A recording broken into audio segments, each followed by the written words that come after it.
Guys, good evening. So this night, sisilipin natin ang apat na mga babies. Kasi gising sila kasi gabi. Ganun na talaga ang kanilang life. Para sila nagtatrabaho sa isang BPO company. Ayan o, gising na sila. Gising na. Anong oras na? Hala, nasaan na yung isa?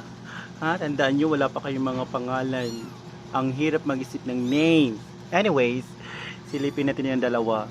Hello! Kumusta ikaw? Ba't nandyan ka? Andiyan ko, Chon. Hello! Ito si Baby Tiger. Ito naman ang kambal ni Bunso. Ayan, kakola yan ni Bunso. Itong isa naman ay wala lang. Parang si Heart lang, magkaiba lang sila ng color. Dali na. Oh, you play na. Where are you? Ayan sila. Sis, bakit ganyan ka makatingin, ha? Ha? Bibi Bunso. Ito to. Parang mukhang matara ito. Sige, silip sa mga butas. Ayan ang isa. Goy, dididi na si Tiger, nagugutom na. Gutom na si Tiger, Baby Tiger. Yan guys, thank you for watching.